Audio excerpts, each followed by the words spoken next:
Carbono e vida. Você já deve ter ouvido falar que nós somos feitos daquilo que comemos. A prova disso é que desde a hora que nascemos até a idade adulta, a nossa massa cresce cerca de 20 vezes, graças ao que comemos e bebemos. Mas e se separássemos todos os elementos da tabela periódica que fazem parte do nosso corpo? Qual seria o resultado? Aproximadamente 61% da nossa massa seria de oxigênio. Em segundo, o carbono com 19%. Depois o hidrogênio, o nitrogênio, o cálcio, entre outros elementos. Mas é do carbono que vamos falar. Ele é um dos elementos mais importantes para a estrutura dos seres vivos.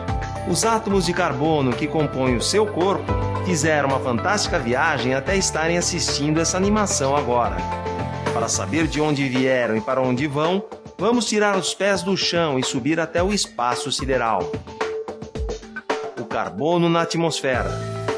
Vista do espaço, a Terra apresenta uma fina camada de gases que a protege, a atmosfera. A atmosfera é muito importante, pois filtra a radiação solar que atinge a Terra, deixando somente uma parte dela chegar até a superfície. A luz do Sol que conseguimos enxergar é apenas uma pequena faixa de toda a radiação eletromagnética que é emitida. Essa faixa é conhecida como espectro visível, representado pelas cores que enxergamos. A radiação solar que chega até a superfície da Terra aquece o meio e é reemitida na faixa de radiação infravermelha, conhecida como ondas longas, e que nós sentimos na forma de calor. O interessante é que uma parte dessa radiação é absorvida por alguns gases presentes na atmosfera. Dos principais gases atmosféricos que têm essa característica, 3 possuem o carbono em sua composição. São eles o dióxido de carbono, o metano e os clorofluorcarbonos. Esses gases absorvem parte do calor irradiado pela superfície, evitando que o calor se perca para o espaço e provocando o aumento da temperatura da atmosfera, no fenômeno que conhecemos como efeito estufa. Nos últimos 200 anos, por causa dos processos industriais, queima de combustível fóssil, queimadas e desmatamento, a humanidade jogou na atmosfera uma enorme quantidade de carbono que até então estava armazenada em reservas no subsolo e nos tecidos das plantas. Esse carbono, na forma de gases estufa, tem contribuído para o aquecimento global e consequentes alterações no clima da Terra, com grandes impactos para os ecossistemas e o próprio homem. Uma das grandes questões que tem intrigado a comunidade técnica e científica internacional é como resgatar os gases estufa que estão em excesso na atmosfera e garantir o reestabelecimento do equilíbrio climático da Terra. O carbono, a fotossíntese e a vida na Terra. A importância do carbono da atmosfera para a vida na Terra não para por aí. Apesar de não conseguirmos enxergar, a todo momento ocorre a troca de carbono entre a atmosfera e as plantas, através da fotossíntese. Esse processo dá início à teia alimentar, que produz material orgânico e supre grande parte da demanda energética do planeta. Durante o dia, as plantas e as algas usam a energia solar por meio da fotossíntese para separar nas moléculas de água o hidrogênio do oxigênio, liberam o oxigênio para a atmosfera e transformam o dióxido de carbono em compostos orgânicos na forma de açúcares. Esses açúcares, somados a elementos que a planta também absorve do solo, se transformam em moléculas complexas que formam o seu corpo, ou seja, a sua biomassa. Durante a noite, as plantas continuam respirando. A respiração das plantas é um processo de quebra de moléculas de glicose para a liberação de energia que nelas se encontra armazenada. Nesse processo, as plantas liberam gás carbônico para a atmosfera. Por utilizar diretamente a energia solar e elementos químicos básicos para realizar seus processos biológicos, plantas e algas estão na base da teia alimentar e são denominados produtores. Animais que se alimentam exclusivamente de plantas e algas são denominados consumidores primários.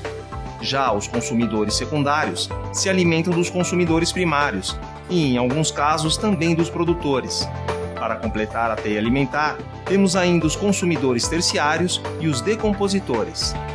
Como podemos ver, não retiramos o carbono diretamente da atmosfera, mas da biomassa das plantas e dos animais que ingerimos. Por isso, o carbono que faz parte do nosso corpo um dia já esteve livre na atmosfera e, em algum momento, foi capturado pelas plantas que nos serviram de alimento.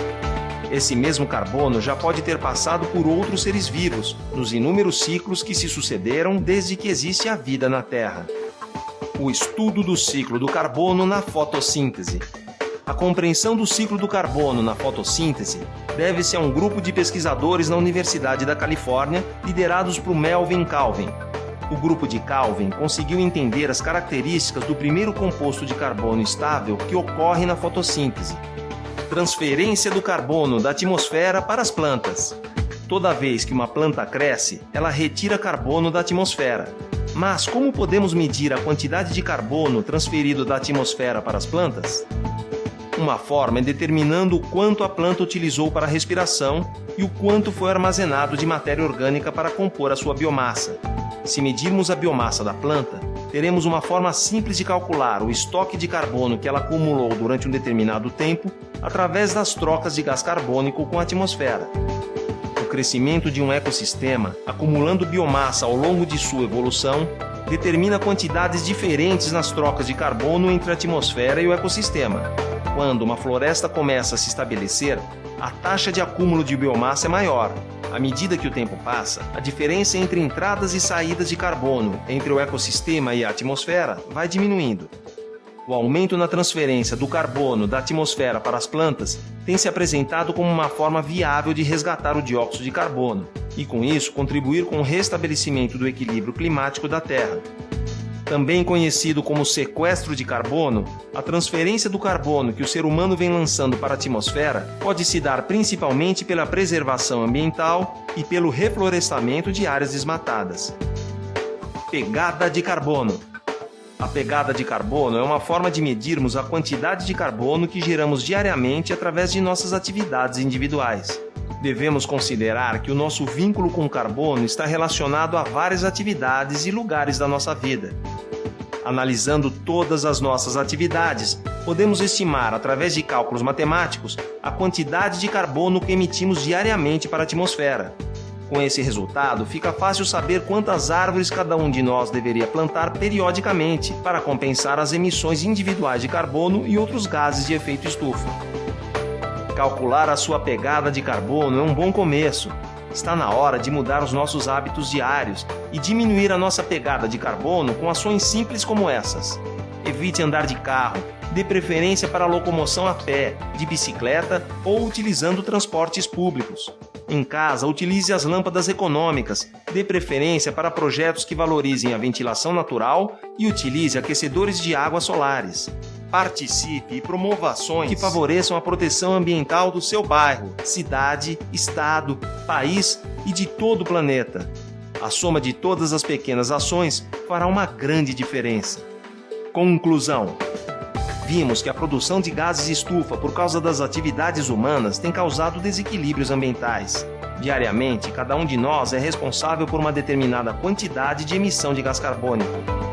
É possível estimar a nossa pegada de carbono e tomar medidas compensatórias, como o plantio de árvores que, através da fotossíntese, irão retirar da atmosfera essa mesma quantidade de carbono que geramos. Mas também podemos mudar os nossos hábitos diários e diminuir a nossa pegada de carbono, contribuindo assim para um futuro melhor.